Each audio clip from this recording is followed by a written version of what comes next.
मुंबई में कहीं एक कॉलेज स्टूडेंट 3 महीने की पॉकेट मनी बचा रहा है सिर्फ एक फोन के लिए। इंदौर में केयाहिन एक दुकानदार नो कॉस्ट ईएमआई का बोर्ड लगा रहा है दूसरे फोन के लिए। Same country, same festive season cell, लेकिन दो बिल्कुल अलग रिलीजन। ये सिर्फ दो कंपनीज की राइवलरी नहीं है।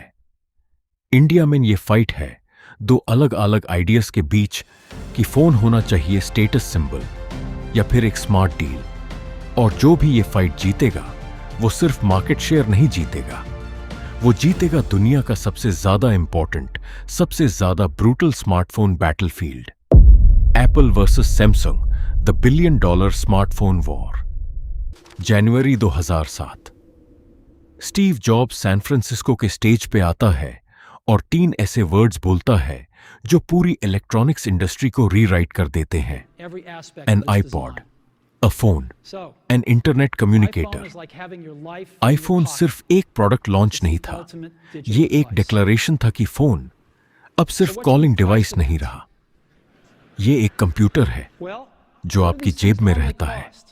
3 साल बाद एक साउथ कोरियन कंपनी जो दशकों से शिप्स से लेकर वॉशिंग मशीन्स तक सब कुछ बनाती थी, अपना सबसे बड़ा बेट लगाती है एप्पल के iOS से सीधा टकराने के बजाय वो एक ऐसी वेव पे सवार होती है जो एप्पल कंट्रोल नहीं करता।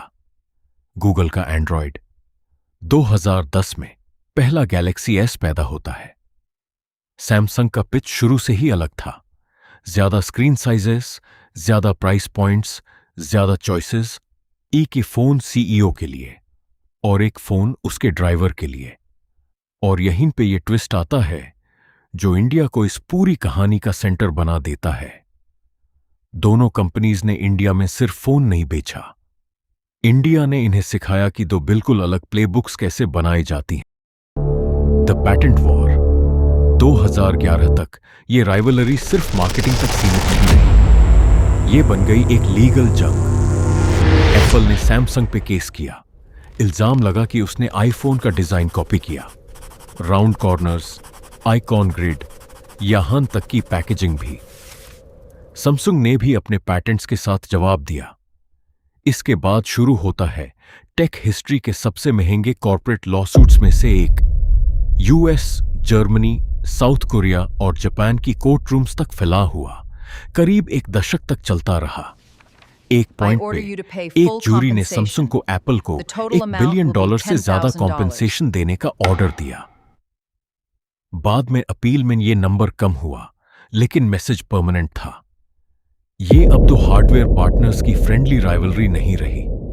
और हां, सैमसंग आज भी एप्पल की कंपोनेंट सप्लायर्स में से एक है, कोर्ट में एक दूसरे को सू करते हुए भी। लेकिन यहां एक इंटरेस्टिंग बात है, जब सियोल और कैलिफोर्निया में लॉयर्स लड़ रहे थे, इंडिया के शेल्फ स्पेस का कोई असर नहीं था। इंडियन कंज्यूमर्स को पेटेंट से कोई मतलब नहीं था, उन्हें मतलब था ईएमआई स्कीम से, कैमरा स्पेक्स से और इस बात से कि उनका फेवरेट यूट्यूबर फोन को वैल्यू फॉर मनी बोल रहा है या नहीं।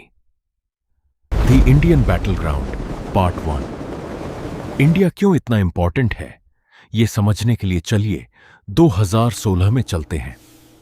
मुकेश अंबानी का रिलायंस जियो मार्केट में आता है और एक रेडिकल काम करता है, मोबाइल डेटा को लगभग फ्री बना देता है।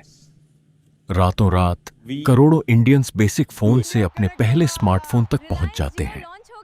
ये एक सिंगल मोमेंट वर्ल्ड का सबसे बड़ा नया स्मार्टफोन कस्टमर बेस बना देता है। सैमसंग इस मोमेंट के लिए रेडी था।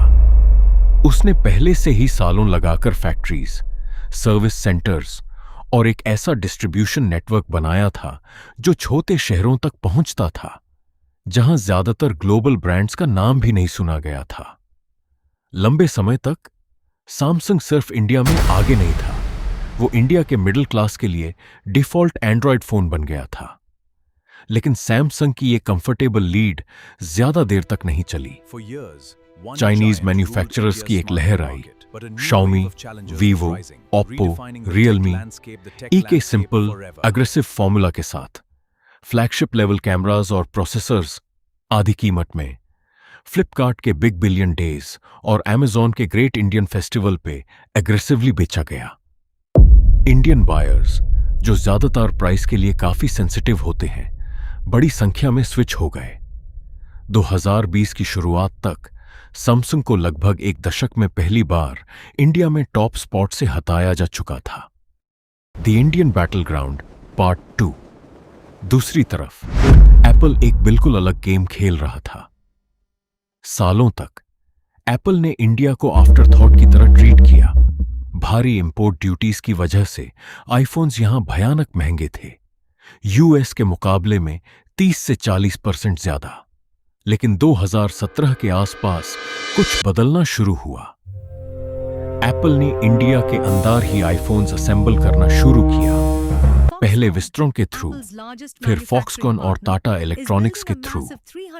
ये पार्टली गवर्नमेंट की प्रोडक्शन लिंक्ड इंसेंटिव स्कीम की वजह से हुआ और पार्टली एप्पल की अपनी स्ट्रैटेजी की वजह से, ताकि चाइना पे उसकी निर्भरता कम हो।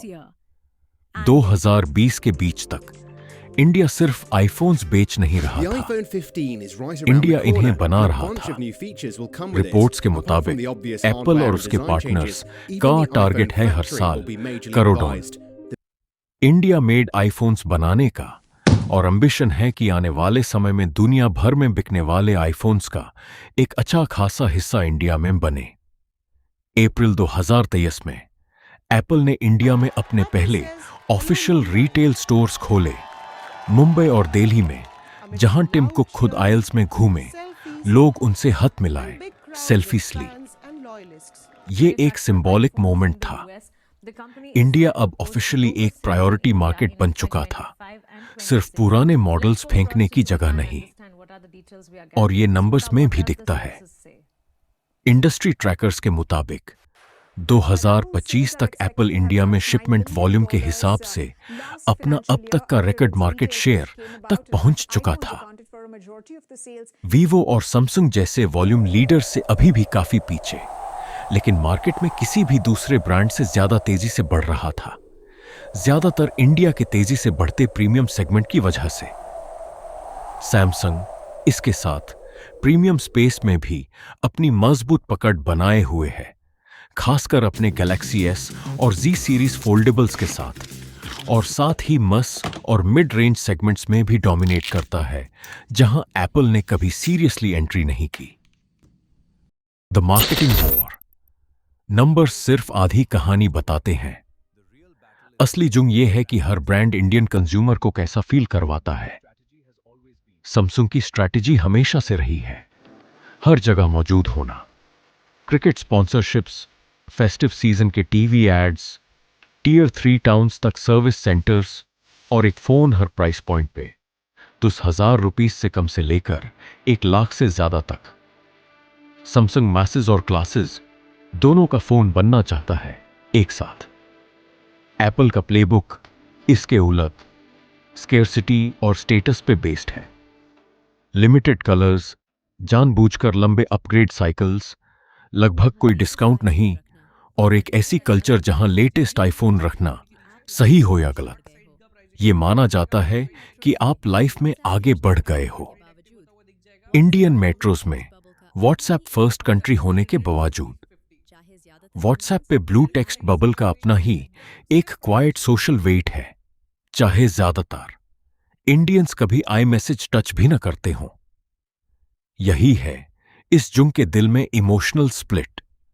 सैमसंग आपको वो फोन बेचा है जिसकी आपको जरूरत है, एप्पल आपको वो फोन बेचा है जिसमें आप दिखना चाहते हैं। दोनों स्ट्रैटेजीज वैलिड हैं और दोनों एक ही देश में दो बिल्कुल अलग साइकोलॉजिकल प्लेबुक्स से पैसा कमा रही हैं। Was winning. तो लगभग 2 दशक की लड़ाई के बाद इंडिया में असल में जीत किसकी हो रही है?